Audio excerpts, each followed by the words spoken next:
आज हम इतिहास के उन पन्नों को पलटने वाले हैं जिनमें एक ऐसे सम्राट की कहानी छिपी है जिसका नाम सुनकर ही दुश्मन कांप उठते थे।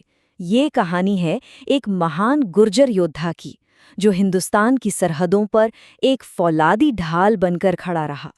तो सवाल ये उठता है कि एक राजा जो इतना महान था, इतना ताकतवर कि आक्रमणकारी उसके नाम से डरते थे, वो हमारी इतिहास की किताबों से लगभग गायब क्यों है ना ये एक बड़ा सवाल।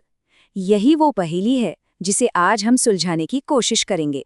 मिहिर भोज की कहानी को समझने के लिए सबसे पहले उस समय के भारत को समझना पड़ेगा कि आखिर माहौल कैसा था। जरा सोचिए, सम्राट हर्षवर्धन के जाने के बाद भारत में कोई एक बड़ी शक्ति, कोई सेंट्रल पावर बची ही नहीं थी। पूरा देश छोटे छोटे राज्यों में बटा हुआ था और ये राज्य क्या कर रहे थे? आपस में ही लड़ रहे थे। इसका नतीजा, हमारी जो उत्तरी सीमाएं थी वो एकदम असुरक्षित हो गई, बिल्कुल खुली, जैसे आक्रमणकारियों को दावत दे रही हों। और ठीक इसी अफरा तफरी और बंटवारे के माहौल में एक ऐसी शक्ति का उदय हुआ जो हिंदुस्तान का नक्शा बदलने वाली थी। ये दौर था गुर्जर प्रतिहार वंश के सबसे महान सम्राट मिहिर भोज का। देखिए, मिहिर भोज को गद्दी विरासत में जरूर मिली, पर उन्होंने एक साम्राज्य खड़ा किया, बिल्कुल ईंट दरीट। सबसे पहले उन्होंने अपनी ताकत को मजबूत किया, फिर आसपास के राजाओं को अपने साथ मिलाया, और फिर उन्होंने उस जमाने के सबसे बड़े और प्रतिष्ठित शहर कन्नौज को जीत लिया। और ये सिर्फ एक शहर की जीत नहीं थी, ये पूरे उत्तर भारत पर अपनी धाक जमाने जैसा था।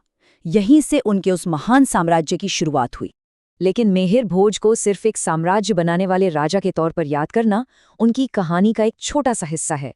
उनका असली और सबसे बड़ा योगदान था भारत के रक्षक के तौर पर, एक ऐसी ढाल बनकर जो दशकों तक अडिग खड़ी रही। तो यहाँ हम देख सकते हैं उस दौर का सबसे बड़ा टकराव। एक तरफ थी पश्चिम से आती अरब आक्रमणकारियों की लहरें जो भारत के अंदर घुसने के लिए बेताब थीं, और दूसरी तरफ थी मिहिर भोज की फौलादी सेना। अपने करीब 50 साल के शासन में उन्होंने एक ऐसी मजबूत दीवार खड़ी कर दी थी जिसे पार करना किसी भी हमलावर के लिए नामुमकिन सा हो गया था। मिहिर भोज खुद को सिर्फ एक सम्राट नहीं मानते थे, उन्होंने एक उपाधि धारण की थी, आदि वराह।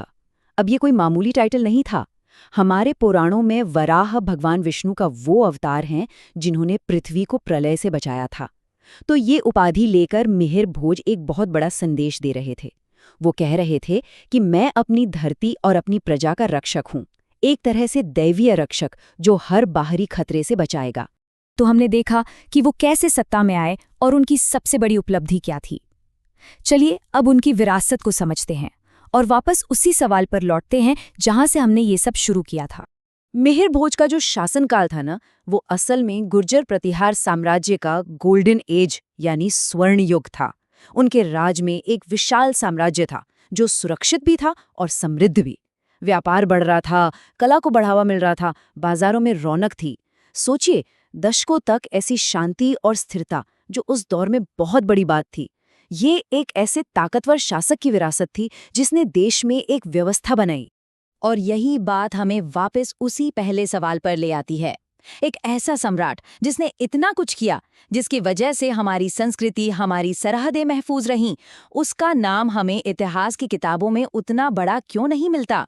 क्या वक्त के साथ उनकी कहानी कहीं खो गई, या फिर बाद के इतिहासकारों ने जानबूझकर उनके काम को नजरअंदाज कर दिया? आखिर में शायद ये एक बात सबसे जरूरी है, इतिहास सिर्फ वो नहीं होता जो लिखा जाता है, इतिहास वो भी होता है जो याद रखा जाता है। और मिहिर भोज जैसे नायकों की भूली बिसरी कहानी हमें ये सोचने पर मजबूर करती है कि हमारी यादों से, हमारी किताबों से और कितनी ही महान गाथाएं मिटा दी गई हैं या खो गई हैं।